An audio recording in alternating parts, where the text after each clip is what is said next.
Committee. Thanks to everyone for being here this morning. Just want to go over some quick housekeeping type things. So I think we're all getting a little more used to the virtual meetings, but if you can keep yourself muted until it's time for you to speak, until you need to speak, then unmute yourself at that point, and then remute. And so, because this is a virtual meeting, any roll calls are going to be taken for action items on the agenda. So we'll do a roll call here at the beginning, and then for any action items, we'll do those again. And Linda is going to help us out with that. Linda was gracious enough to volunteer to do those roll calls for this meeting, and so she'll do those as needed. And so actually, why don't we go ahead and get started? I'll turn it over to you, Linda, for our first roll call. Great. Can everybody hear me? Yeah. Yes. Okay. Yeah. Grant Anderson, Here. Scott Bender, Here. Rob Bohr. Here. Thank you. Greg Byers. Here. Thank you. Parab Adabala. Here. Thank you.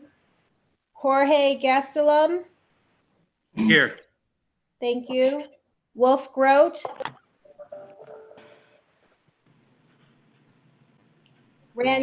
Randy Harrell. Here. Thank you. Tom Peterson. Here. Thank you. Scott Lowe. Adina Lund.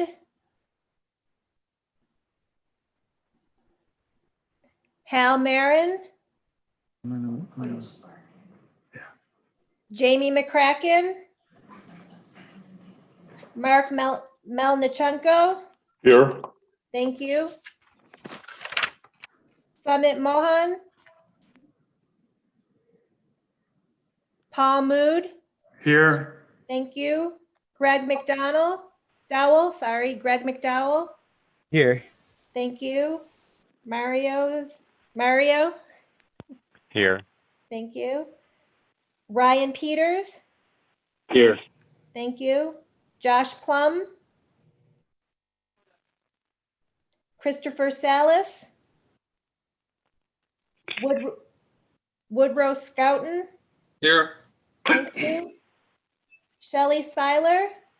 Here. Thank you. Edward Stillings. Here. Thank you. Bob Thaxton. Christine Teitler. Michael Weaver. Troy White.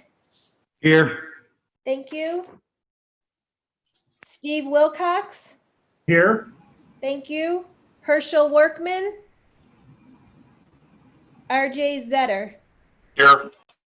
Chair, we have a quorum. Is there anybody I have missed? Did you get Bob Thaxton? Kristen, I got you. Thank you. Okay, thank you. Did you get Bob Thaxton? I did. Thank you very much. Yeah, hi, You this get is Hal Sumit Marin. Mohan. I'm sorry. Could you please repeat that? Yeah, hi, this is Sumit Mohan, City of Goodyear. I'm here. Thank you so much. Thank Hal you. Marin, Town of Cave Creek is here. Thank you so much. Noted. Chair, we have a quorum. Oh, and Mike Weaver from Apache Junction. Thank you, Mike. Okay, excellent. Thank you very much. So we're going to move on to item 2, which is the Transportation Policy and Planning Director's Report. Audra Kester-Thomas is going to provide the report for the Transportation Review Committee on activities of general interest. Audra, turn it over to you. Thank you, Mr. Chairman, members of the TRC. If we'll go back a slide so we're not distracted by this particular item right off the bat, thank you. Just a couple of things I wanted to touch on, and then we'll get to the revenue numbers that are ahead of us. Wanted to make a few welcomes to our Transportation Review Committee today. Samit Mohan, Director of Engineering at the City of Goodyear, and then Mark Melanchenko, Transportation and Streets Director at the City of Scottsdale. Welcome to the TRC. I would like to remind the committee that we have a couple key deadlines coming up for our current call for projects: PM10 certified street sweepers, PM10 paving of unpaved roads, Pinell County Arterial Bridge Program, and the Avondale Goodyear Urbanized Area Transit applications are due Thursday, September 10th at 10 a.m. The Roadway Safety Program and Non-Infrastructure Safe Routes to School applications are due October 1st at 10 a.m. If you have any questions or need any additional assistance, please reach out to MAG staff, Patrick Stone. And also note that we have several items on our tip page, reference material, fact sheets, and other items that you might find helpful in pursuit of those applications. Also want to give congratulations to the City of Phoenix and Valley Metro on yesterday's USDOT announcement of allocating $50 million towards the Northwest Phase 2 light rail extension. Again, as many of you know, this is the next step towards full funding agreement as part of the CIG program. So congratulations on that project's successful move forward. And last committee meeting, I believe there was a request to take a look at the RARF and HERF numbers. So if we can move to the next slide now.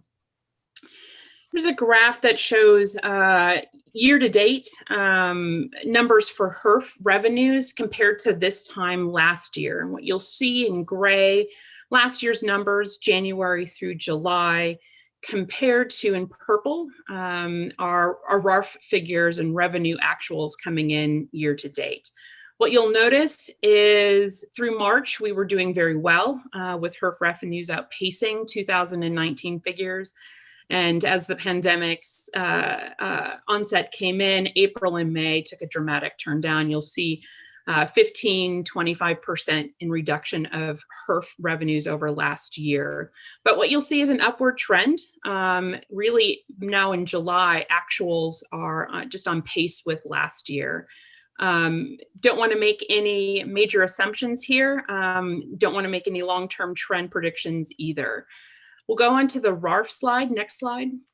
Again, here you'll see in gray 2019 revenue figures compared to 2020. Again, we had a fairly good year starting off outpacing 2019. April and May figures downward of 5% and 10%.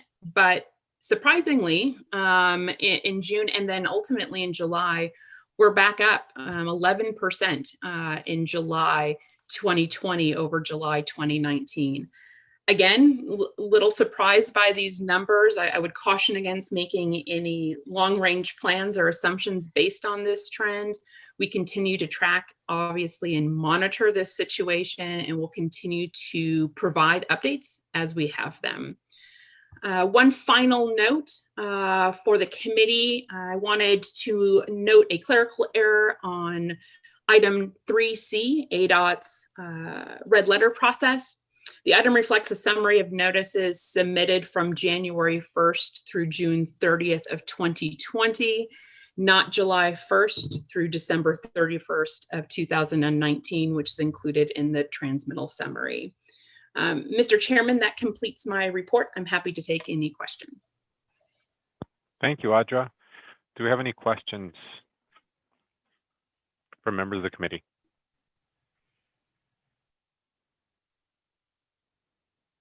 Okay, hearing none, I'm going to move on to item 3, which is approval of the consent agenda.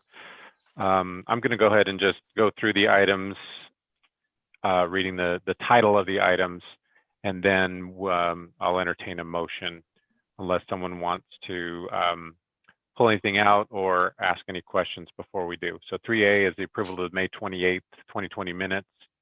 3B, Arterial Life Cycle Program Status Report. 3C is ADOT red letter process with the correction that was just made. 3D is the fiscal year 2021 MAG Pedestrian and Bicycle Facilities Design Assistance Program amendment to the fiscal year 2021 MAG Unified Planning Work Program.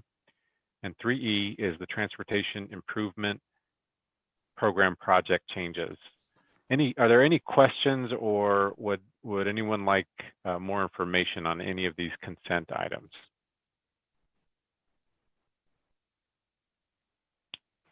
Okay, hearing none, is there a motion to approve consent items 3A through 3E?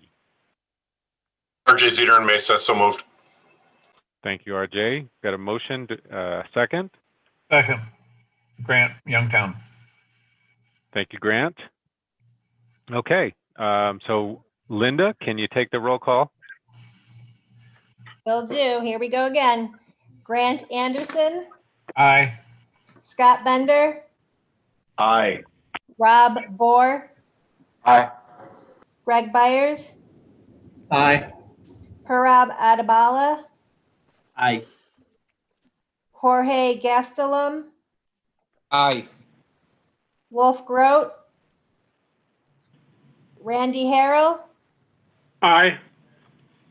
Tom Peterson, Aye. Scott Lowe, Adina Lund, Hal Marin, Here, yeah, sorry, yes. Jamie McCracken, Mark Malachenko, Yes. thank you. Samit Mohan, Aye. thank you. Paul Mood, Aye. Greg McDowell, Aye. Mario Panagua, Aye.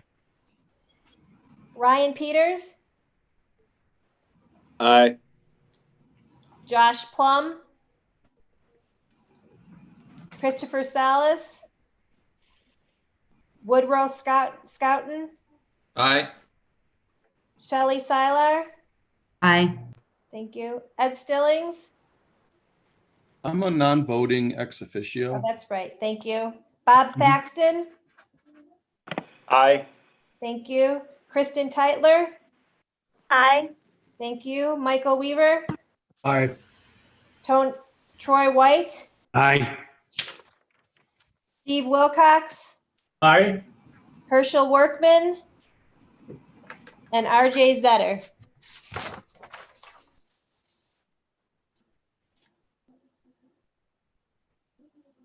RJ, Aye. thank you. Sure. Okay, thank you, Linda. Motion approved unanimously. Thank you, everybody. So we're going to move on to item 4. We have a presentation on the I-10 Broadway Curve project update. And item 4 is going to be presented by Kristen Myers, the MAG project manager. So I'll turn it over to you, Kristen. Thank you. Good morning, Chairman and members of the committee. Thank you for the opportunity to provide an update on the I-10 Broadway Curve and the regional efforts that we have been working on to prepare for this important project. Next slide, please. So my presentation today will cover a few updates on the Broadway Curve, but before I begin, I wanted to take a second to remind the committee of the project components. The graphic on your right is the project area. In purple, this area is going to be restriped south of baseline to accommodate 4 general purpose lanes and an HOV in each direction. The area in yellow is a pretty significant area, and that will be widened to 6 general purpose lanes in each direction and dual HOV lanes. The orange section is a collector distributor road system, which will be new to the valley. There are a number of bridges that will be reconstructed, including Broadway and 48th Street and State Route 143. And in addition, not to be overlooked, we will be building 3 pedestrian bridges. One is at Alameda, another at Western Canal, and lastly at Guadalupe Road. So I wanted to provide you an update on the schedule. Unfortunately, there were critical milestones that were happening when the COVID crisis hit our region. ADOT made a determination at that point in time to extend the procurement period by 60 days to help manage through this crisis. Therefore, this adjusted the project when the project would start. As you can see on the slide, it is anticipated that the contract with the development team will be executed at the end of December.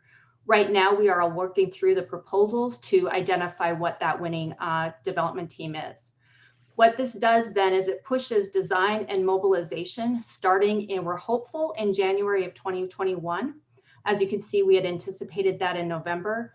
And then construction, we had anticipated this spring. However, we don't anticipate earthwork until the summer, probably June, July of 2021.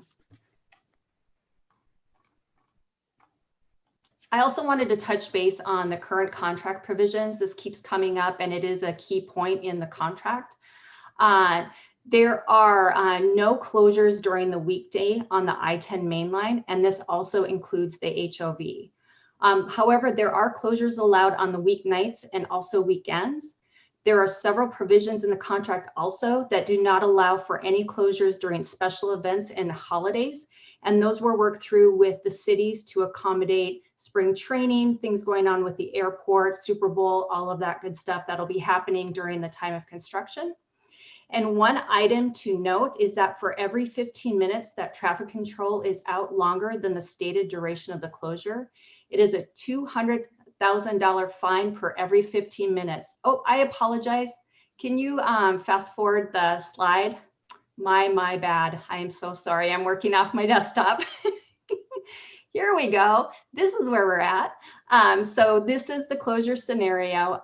You can see I put down specifics that you'll get a copy of this presentation. If you do have any questions, let me know.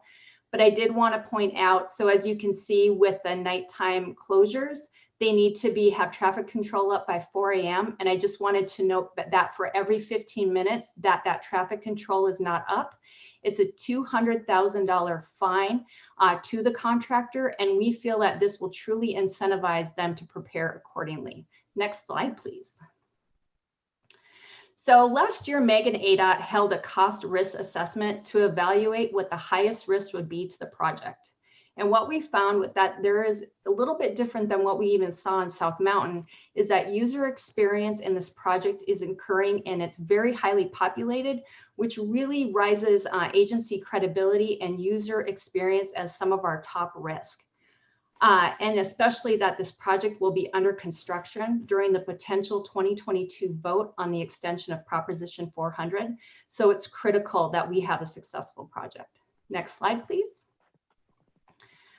Because of these risks, we at MEG decided to move forward on some regional strategies to help prepare the project for success by proactively developing mitigation options to help with user experience and agency credibility.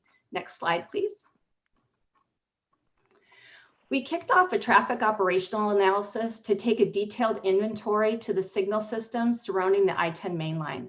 The purpose of the analysis was to assess what the capabilities of the traffic management system along our arterials currently are, and the improvements that may need to happen prior to construction to accommodate any potential for added capacity on the arterials, especially during those critical closures. Next slide.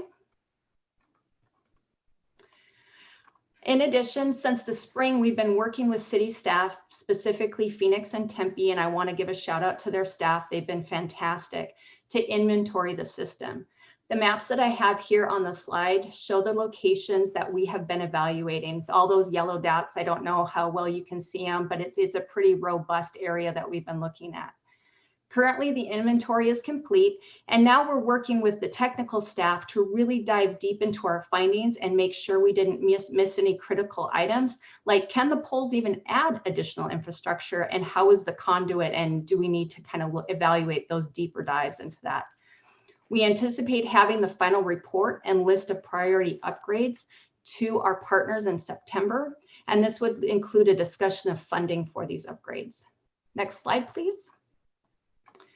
The other item that we've been working on since January is a micro simulation to determine the travel patterns of users in the area based on different closure scenarios.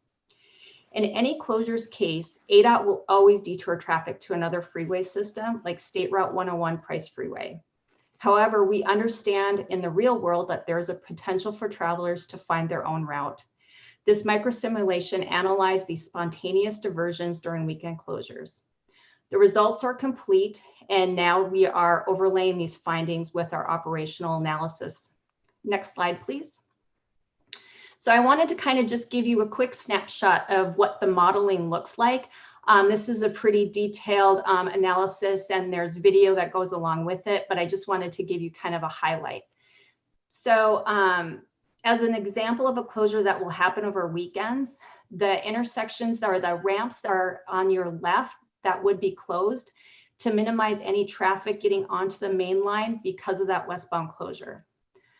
The graphic on the right is a snapshot of the model taking all weekend closures into consideration, and it shows how the intersections compare to weekday versus weekend volumes.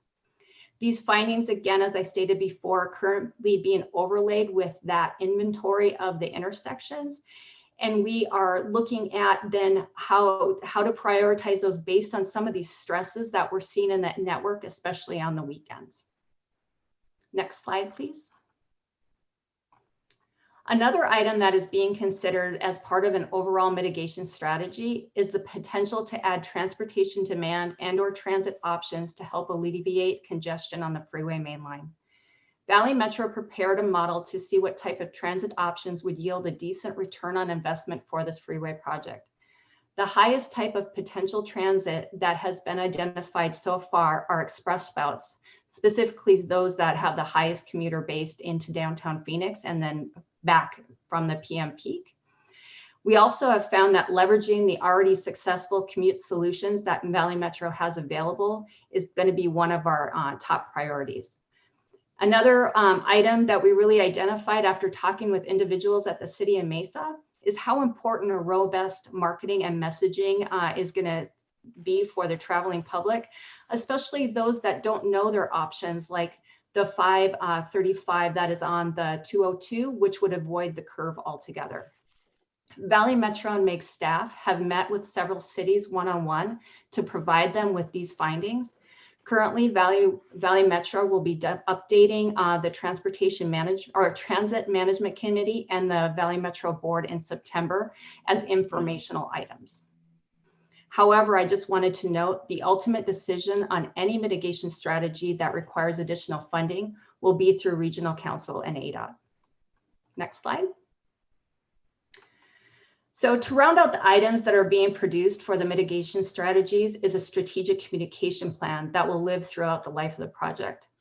The goal of this plan is to ensure that the project team deploys robust outreach tools in a variety of ways to ensure that all project partners, stakeholders, and users are given accurate and timely information along with feedback mechanisms.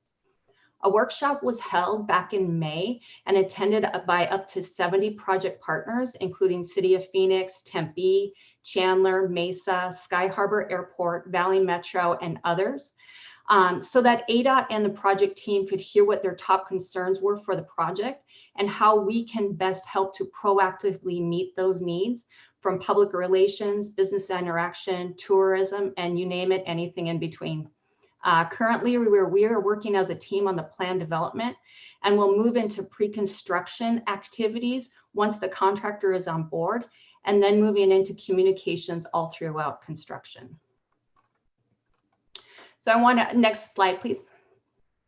I wanted to note a critical component of the strategic communication plan is how do we as a team implement everything that we've laid out. We realized early on, given the complexity of this project, that it was imperative to be specific on roles and responsibilities and eliminate any assumptions. We also are developing measurement tools to keep us on track and find ways throughout the project to retool if necessary. The graphic on the right was recently prepared to start to show where the responsibilities lie within the team, and then who takes ownership and how do those feedback mechanisms work between escalation, engagement, and informational only.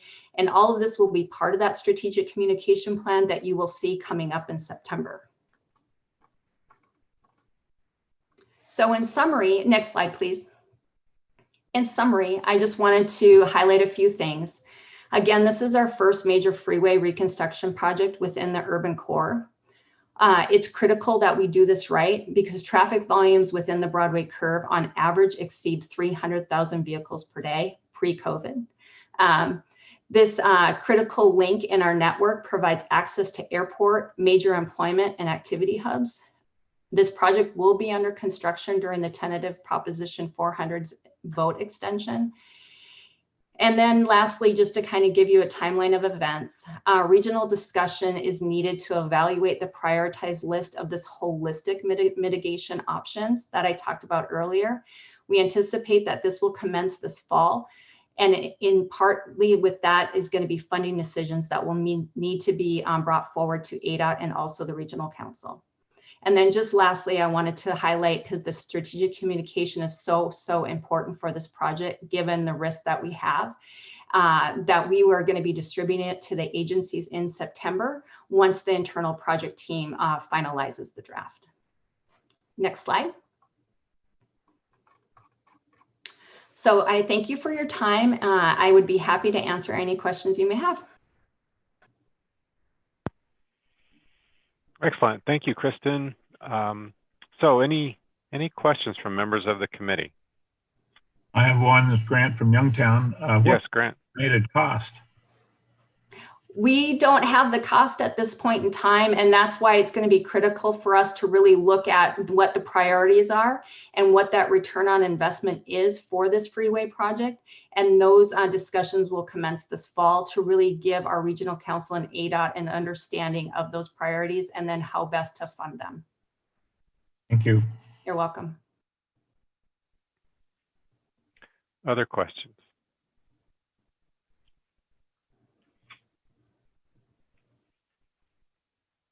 Okay, well, this is a huge project, and I do have a couple questions, Kristen. So when you say no closures on the weekdays on the I-10 main line, what does that mean? Are you referring to a full closure, or will lane restrictions still be allowed on weekdays? Great question. Thank you, Chairman. All lanes will need to be open along the main line. That includes the HOV and all lanes that are currently striped. However, given traffic control, shoulder widths, there might be shrinking of the lane width, which will need to be considered, as we work through this. But what we're hopeful for is with that smaller lane width will slow traffic, hopefully avoiding any kind of accidents within the construction or minimizing any types of accidents in that area. But yeah, all lanes do need to remain open. All lanes open. Okay, well, that's great to hear. Yeah. Because I know I've heard concerns already from one of my council members in the district, in the South Phoenix district, where concerned that people are going to be on their route to downtown, cutting through neighborhoods and that kind of thing. So no lane closures during the weekdays, during peak times. That'll really take care of that. Yeah, and I think, hearing you about your council member, I think too, in part having all lanes open and then that robust communication outreach to the public and people really getting kind of an expectation and hopefully and travel reliability will help for that cut through traffic during the weekdays, because they know it's not as bad as what it might think. Yes, yeah, for sure. I wanted to give you all some kudos for the work you guys are doing with ADOT on the strategic communication plan and all the work on the outreach and taking a very proactive approach, taking all the lessons you've learned from previous projects, taking lessons learned from the South Mountain 202 freeway, and even looking at other major cities and some of the things that they've done on a project like this, where it's a major corridor already in use that you're making these kinds of improvements to. That's going to be a big challenge, but I really appreciate all that you guys are doing to work on that, and I'd say please stay on that and keep that up. That's going to be a huge important piece of this moving forward. Yep, we're in it for the long haul. Thank you very much for your comment. For sure. All right. Well, thank you. That's it for that item. Thank you, Kristen. Great presentation. And we will move on to item 5, which is the second project deferral request for the City of Tempe Alameda Drive Bicycle and Pedestrian Improvement Project, Rural Road to 48th Street. This item will be presented by Jason Stevens, MAG Transportation Planner. I'll turn it over to you, Jason. Thank you very much, Mr. Chairman, members of the Transportation Review Committee. I will be introducing this item. Chase Wallman from Tempe. City of Tempe will actually be presenting, providing the presentation. Just wanted to call your attention as part of this item to the federal fund guidelines and procedures, section 600, which were included with this agenda item and highlighted. There are some requirements that an agency must meet to be considered for a second deferral. Those are that the agency must explain the specific problems that were beyond the control of the agency. They must demonstrate financial commitment to the project. They must present a revised schedule and plan. And they must show that the previous cause for the first deferral has been addressed. These items were presented to the Active Transportation Committee on August 18th. To their satisfaction, they recommended approval for this second deferral, and that's why we are here today at TRC. So I will turn this over, Mr. Chairman, to Chase Wallman of Tempe to provide the presentation. Thank you. Thanks, Jason, and thanks, Mr. Chairman, members of the Transportation Review Committee. I'm Chase Wallman, Transportation Planner with the City of Tempe. And thanks for the opportunity today to present Tempe's second deferral request for the Alameda Drive Bicycle and Pedestrian Streetscape Project. Next slide, please. To get the committee oriented on where this project is within the region and the City of Tempe, this project is located in central Tempe along Alameda Drive, which is a collector street in between Broadway Road and Southern Avenue. The project starts on our western border with the City of Phoenix at 48th Street. This is in the area of the Tempe Diablo Stadium in that sports complex over there until it hits the I-10, which the pedestrian bridge was mentioned in the previous project. So this is the future planned I-10 pedestrian bridge that was just mentioned. Continuing east, this project then along Alameda Drive, their land use turns more into commercial office as well as an industrial land use. That continues to the Union Pacific Railroad. And then further east of that, that's when we see the land uses change again into more of a residential land use. So there's a very diverse amount of land uses here, which is an important connection to get to all the employment, recreational opportunities for that neighborhood that's east of the Union Pacific Railroad. So the regional significance of this project is all of the north-south connectivity as well, going into downtown Tempe, ASU, as well as the regional Rio Salado path system, which is north of this project area. But this is a significant gap for Tempe for this east-west connectivity, as well as connecting directly to the City of Phoenix and the programmed I-10 pedestrian bridge project.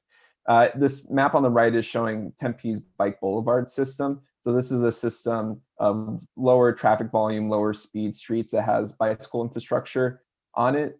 So this is what we identified through our bike boulevard signage. And this is what is considered the wheel route.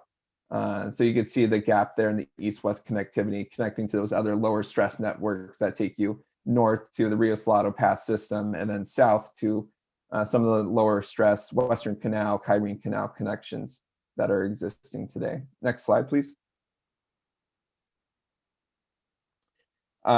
So the significance for Tempe, you could see on the left, this is our bike map. So showing all in red is where our existing bike lanes are within the city. So this is a very significant gap for that east-west connectivity that we're deficient in today. So this is providing a really important connection, getting to all of those north-south bike lanes that you see on the map here.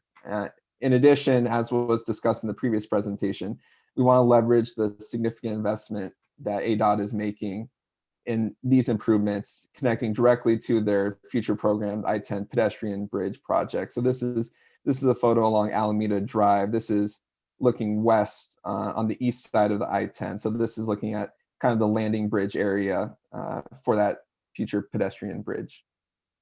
Next slide, please. So in summary, the project is identifying 3 miles of streetscape improvements. These are improvements for pedestrians as well as bicycles, and the opportunity for traffic calming elements. So through this, we want to make a holistic streetscape project where we'll be putting in lower stress bicycle facilities. This gives us opportunity for additional landscaping and shade, pedestrian improvements as far as some of the ADA deficiencies that we see along the route, including the opportunity for directional ramps, and the opportunity on street for the landscape curb extensions, medians, chicanes, and other safety improvements that will make the corridor more of a lower stress bicycle environment. Next slide, please. So to date, the project was originally awarded just over 1.5 million as far as the Transportation Alternatives Program. And this was initially funded for FY 2019 construction. We started the final design in January of 2018 and have gone through our public involvement process, getting the feedback from the public and our stakeholders. During that time, our first deferral request occurred, and that was due to a water line break that happened during that final design phase. So there was some unknown of what the repercussions were going to be from that water line break. So we deferred it just 1 year from 2019 to the 2020 phase, and that was our first deferral request. So to date, we had the 90% final design completed, pending the result of what the repercussions were going to be of that water line break. Next slide, please. And that brings us to today, which is our second deferral request to defer the construction of the project from FY 20 to FY 21. And this was caused by the 2 main reasons. First was following up on the water line break. It was identified through the aging infrastructure, through that process after the water line break was discovered, that a relocation and new water line would need to take place. So we wanted to minimize the construction impacts.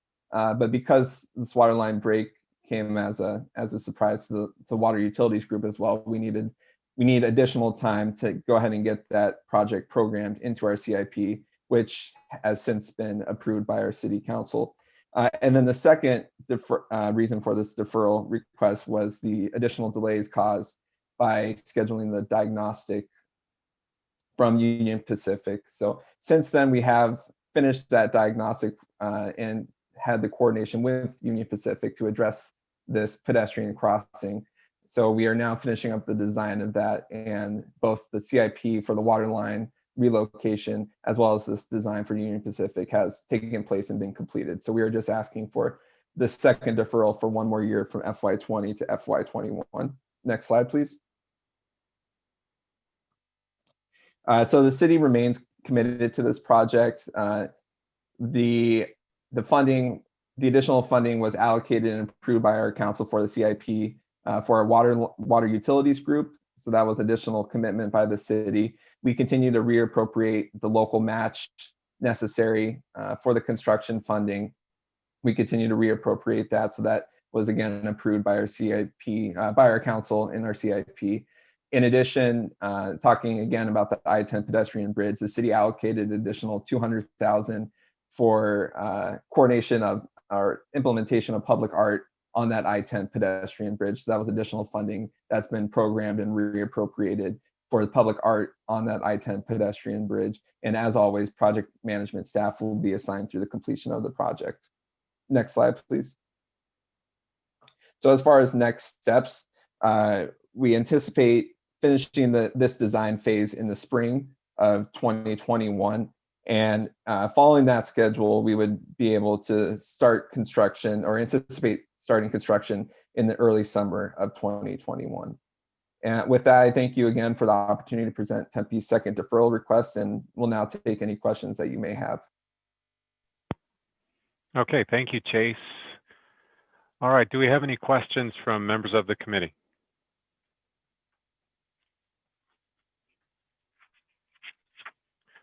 Okay, hearing none, I do have a question for you, Chase. I support the request, absolutely, but just wanted to, I'm just curious, when you showed your cross-section, are are you, it looks like you're removing a center turn lane to make these changes. Is that what you guys are doing? Yeah, I think the cross section, if we could go back to that slide, given the different land uses, and you can see kind of the photo here of the industrial area on this last slide, the cross sections changed pretty significantly. So this one, I'm just trying to see where this is located. So this looks to be in the residential section. So if there are sections where we're calling out taking away the two-way left turn lane. This won't be in the industrial section, or at least near the driveways of these industrial areas for the freight traffic. So we'll still maintain the turn lanes there, but there is sections of the residential areas that have a two-way left turn lane where we're proposing some median implementations with that, and that's also where the water line used to be. So with that relocation, it gives us opportunity to be able to landscape that, which otherwise would be in conflict. So the cross sections do change depending on the land use, but at a minimum, we will be having the buffered bike lanes, and as far as curb extensions and medians, that also depended on the public feedback that we received. Some of these landscape curb extensions would take out on-street parking, but that was only where residents identified that they were okay with it. So yeah, in 3 miles, it does vary quite a bit. Yeah. Now, when your community feedback on the removal of that center turn lane, was that an issue? Where it is on the places where it's coming out in the residential areas, was that an issue for members of the community? Yeah, we didn't identify any areas that would remove any left turns into residential into any residential driveway. So if there was any feedback related to that, then we didn't pursue that. We maintained all the left turns going in there. So I wish I knew where this cross section was. Unfortunately, I don't have the information in front of me, but we're not restricting any left turn lane into any driveway through this project. Yeah. Okay. No, I was just curious. That's something that, as we do more of our own bike and ped projects, we've got to balance that that need for the project with the community's demands or requests to keep the travel lanes. And I appreciated your diplomatic placement of coordination issues with UP Railroad. So I understand how that can be. So with that, I don't know if there are any other questions from the committee. Hearing none, I'll entertain a motion.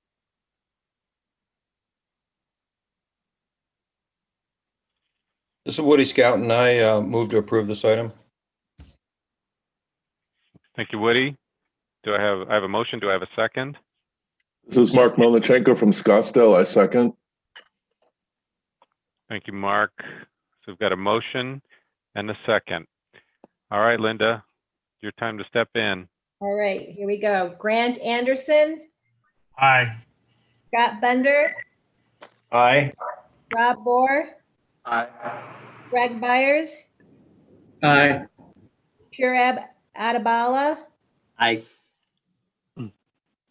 Jorge Gastelum, Aye. Wolf Grote, Randy Harrell, Aye. Tom Peterson, Aye. Scott Lowe,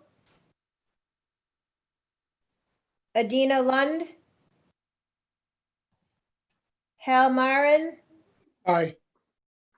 Jamie McCracken, Mark Melnichenko, Aye. Sumit Mohan, Aye. Paul Mood, Aye. Greg McDowell, Aye.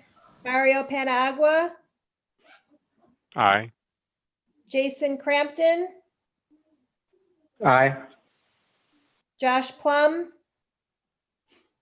Christopher Salas, Woodrow Scouten, Aye. Shelley Seiler, Aye. Bob Thaxton, Aye. Kristen Teitler, Aye. Michael Weaver, Aye. Troy White, Aye. Steve Wilcox, Herschel, Aye. thank you, Herschel Workman, RJ Zetter.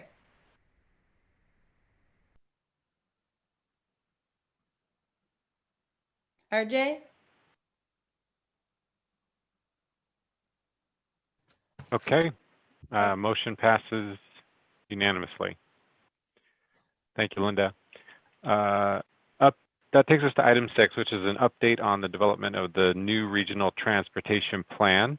Audra Kester-Thomas is going to be conducting the presentation on this item, and I'll turn it over to Audra. Thank you, Chairman Paniagua. Members of TRC, welcome again.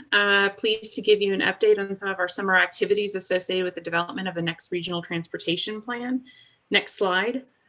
I'll be focused a lot on our performance-based evaluation framework, giving you updates on a lot of the work we've been doing with our management committee work group. Next slide. And focus really the first half of our presentation today on the process itself. We've walked through this process with the management committee work group, as well as management committee, transportation policy committee, and again, regional council. And we'll do the same today, going step by step, illustrating how we go from a very large needs catalog down to a fiscally constrained investment portfolio of our highest performing projects. I'll first start out, however, with our vision and goals for the RTP. Next slide. Vision here, again, nothing unique. We're wanting to establish a sustainable, resilient, multimodal transportation investment program that connects people with opportunities to prosper and thrive. We plan to do that through 6 distinct goals. Next slide. Safety of all users, mobility, prosperity, being responsive to innovation and technology and change, livability, and preservation. Next slide. Overall, this is our evaluation program. You'll see here we start from that full needs catalog that is comprised of the 1,300 different submissions we received from member agencies as part of our RTP call for projects earlier this year. It also includes regionally studied investments or studied needs throughout the system. It also includes the variety of deferred projects out of a funded Proposition 400 program, recognizing that at this time we're anticipating an overall program shortfall of about 40% in revenues from Proposition 400. We've have been working this summer to comprise that large regional needs catalog, and we'll move it through each of these steps. And so what I'll do in these subsequent slides is walk you through how from each of these steps, we're going to narrow the number of projects and programs with each of these decision points. Next slide. Our first step is our regional significance test. This is where we sort out our regionally significant projects, those large capital items that will technically score based on evaluation criteria, from bundles of smaller projects that when comprised together may be seen and identified for future funding of a new program. We have several of them at MAG today. From the call for projects, there were dozens more offered. And so what we'll be doing is sorting through that catalog, identifying regionally significant projects for individual evaluation, and moving through a scoring process from those bundles of potential programs. Next slide. And so here you'll see for those projects that are regionally significant, those large capital items, we'll go through an evaluative process whereby they are scored. In this step, we will score projects within those 3 major modal categories. So freeway and highway projects will be evaluated against other freeway and highway projects, high capacity transit against other high capacity transit items, and then finally arterial projects as well. Next slide. This isn't unusual to you. You are all very familiar with this process. It's actually how we mobilize our current set-aside programs here at MAG. You'll see an example here from active transportation. It's also how our peer regions do these regional transportation plans where needs far exceed revenues and you need to identify your highest performing projects. Next slide. Step 3 is where we take a step back after going through the project evaluation process to see if there's any gaps. Did we catch everything that we needed to? Are there any specific projects or programs that meet a unique need but otherwise wasn't captured in the purely technical analysis? This is an opportunity, if you will, to do a gut check to make sure that the composition now of the refined projects and programs really represents the composition of desired outcomes that this region wants. Next slide. Step 4, this is the heavy part of the process where we weigh trade-offs and apply different scenarios. Notably, we'll apply different revenue scenarios, a ½ cent, 3/4 cent, maybe a full cent sales tax, and see the composition of projects and programs, how they perform, how resilient they are over time against varying uncertainties, and ultimately what different policy decisions may affect the composition of those programs and policies. This will take place largely early next year and will be a significant component of this entire process because ultimately the results of this stage inform what regionally significant projects will be in the regional transportation plan and recommended for funding. We'll be identifying what regional programs we want to establish and what amount of funding we want to apply to those programs. And then ultimately that answers the key question, which is what are we asking of voters? Next slide. So we have been working with our management committee work group. We have taken this material through our policy committee. So I did want to provide just an update on what we've heard to date based on this technical framework. Next slide. In July, we really focused a lot on these evaluative parts of the program and received feedback through our management committee work group. Next slide. In fact, we specifically wanted to answer, at least start conversations around the following 2 questions. You know, how do we want to evaluate projects? What are those criteria that we want to use to identify the highest performing projects? And then what are the uncertainties or policies that we ultimately want to test in that trade-off analysis later in the year?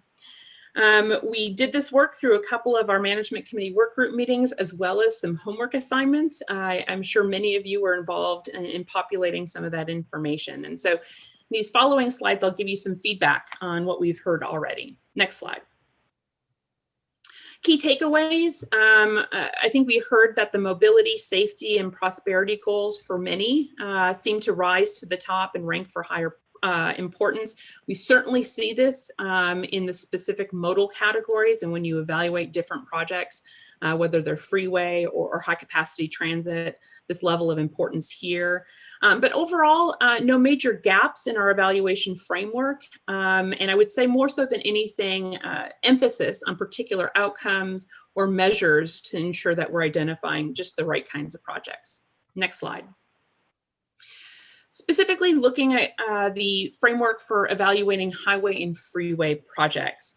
Here, the feedback we got were our prosperity goal, you know, connecting to existing and future employment critical for freeway and highway projects, as is ensuring we're addressing existing bottlenecks and levels of congestion or areas of congestion. We received feedback to consider, you know, future residential growth, thinking of this as a long-term plan. Again, considerations potentially for projects to accommodate multimodal applications or even technology. Here again, the weighting seems to favor mobility, safety, and prosperity. It's certainly what we heard in Transportation Policy Committee as well last week. Next slide. Regarding our arterial projects, lots of focus on safety, looking at areas that do have an established crash history, considering bicycle and pedestrian crashes as well. Again, linking and ensuring that we're linking to existing and future employment.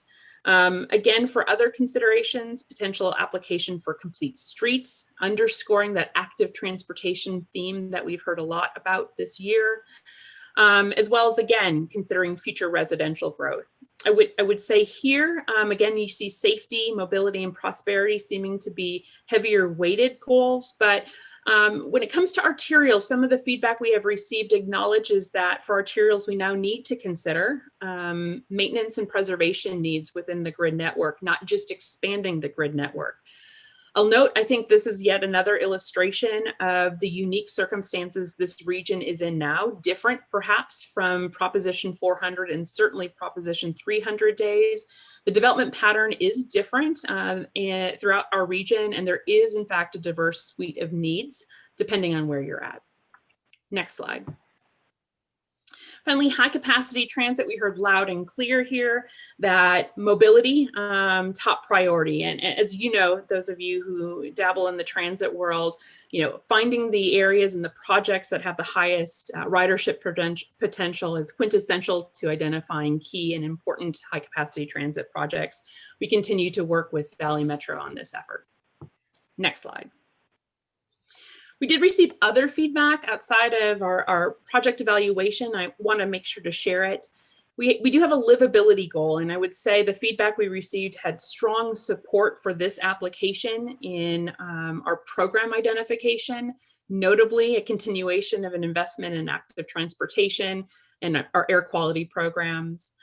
When it comes to the step 3, that project and program review and validation, where we step back and make sure that our first cut of projects seems to make sense, we received some suggestions to potentially consider that investments have balance, of course, across the region, give potential consideration that historic or legacy projects receive extra credit or priority in evaluation, and also the potential for member agencies to identify, their top priority as part of that suite of projects.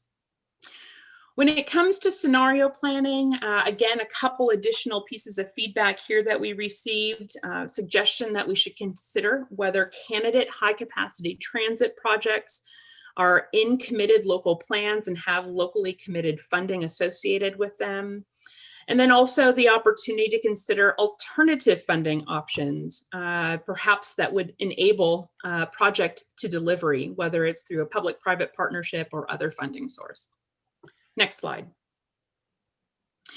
Regarding implementation here, a few additional notes, the ability to respond to change and ensure that we're having flexible programming. We continue to hear that loud and clear. Again, considerably unique challenge now looking forward as the pace of innovation changes so quickly. I think it's top of mind of MAG and certainly has been one of those lessons learned from Proposition 400.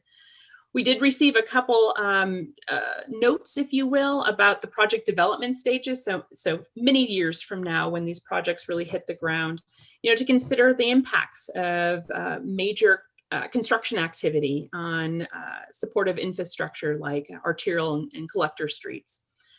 Acknowledging the connection of tertiary benefits and modal options such as microtransit, and then also considering the important regional considerations that we might want to include in project scopes. Notable in this region is our wrong-way driver situation. Is there an opportunity to embed safety countermeasures, part and parcel with the project scopes that are included within the regional transportation plan? One final note here, again, preservation may have scored overall a little bit lower in priority, but it does remain an important consideration to our program development. We expect that these conversations will be fruitful over the course of this fall, and we'll really tease out to what extent preservation and maintenance activities are a priority for this region. Next slide. Just a few next steps. Next slide.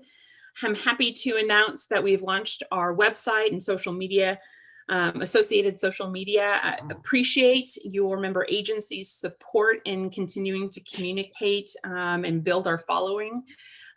Because of the pandemic particularly, we're going to be really leaning on electronic media in order to connect with, communicate with, and receive feedback from the public. Appreciate your partnership in this endeavor. We'll be likely hosting online meetings. We certainly have questions already posted for feedback. Really expect this to be an interactive tool that will leverage more so than ever because of COVID-19. Next slide. Finally, if anything, I'd like to leave you with a few notables and in part let you know that September is a really big month as part of this process. We have several key deliverables that are important for you, in part because they'll probably be coming across your desks soon. We'll be issuing our our peer region analysis, which amongst other things will demonstrate our comparative revenue portfolio to other regions. It'll answer the question, how much is a half cent compared to our peers in delivering a multimodal system?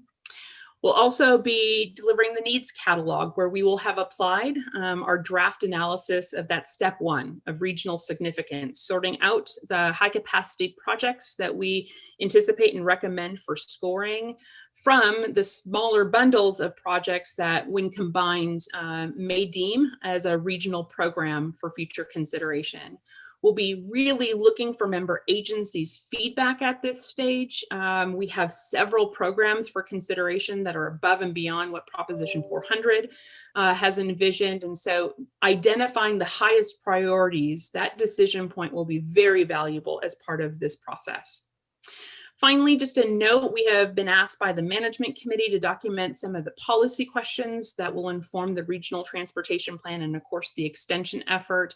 That draft has been distributed to Management Committee. Will likely be focused on that at our September 9th Management Committee work group, and with their additional thoughts and reflections, polishing that document for further distribution.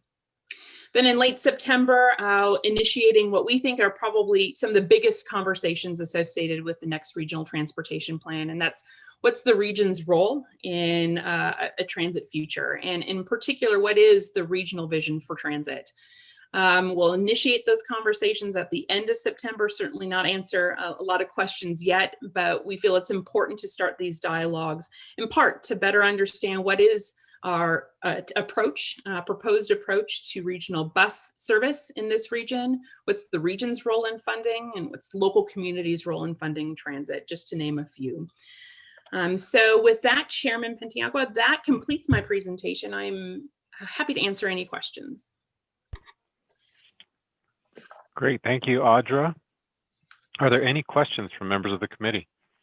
Mr. Chair, this is Mark Melinchenko from Scottsdale. I have a question, Audra. Yes, Mark. I know a number of the cities probably have submitted preservation or maintenance type program items, and I think you said that could rank a little bit lower on the scale. And was hoping that when that is looked at, that a lot of times when we repave, rework our streets, we're able to add restriping, to add traffic calming, additional modes of transportation, making the streets safer. So it has a livability aspect also, along with the preservation side of things. We're just hoping that that is part of the mix. Thank you, Chairman, members of TRC, Mr. Melinchenko. Really good point. We did receive a lot of street maintenance and preservation items, as well as additional rethinking, the opportunity to rethink configurations of streets. You know, again, I think it really is going to come down to what are the highest priorities. I don't think any of us disagree that those are great opportunities to reimagine how we use our right-of-way and perhaps better enhance a multimodal approach. Again, I think what will be interesting to see is when you see the array of submissions and needs in the region, it really does come down to what the highest priorities are, given the dramatic differences in projected revenues to projected needs. And so duly noted, and you'll see that in the forthcoming needs catalog clearly. Okay. Thank you for excellent work. Great, thanks, Mark. Any other questions?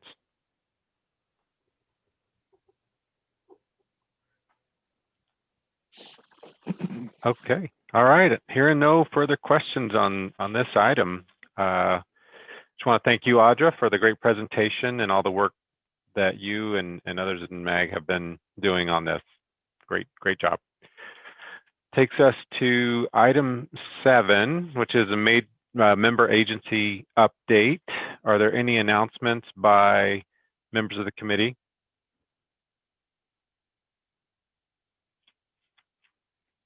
Okay, hearing none, it takes us to item 8, request for future agenda items. Do we have any requests for future items?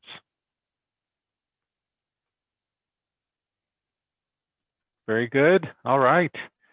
Well, that takes us to adjourn the meeting. The next regular TRC meeting is scheduled for Thursday, October 1st at 10 a.m.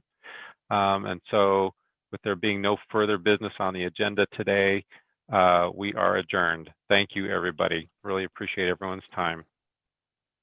Thank you.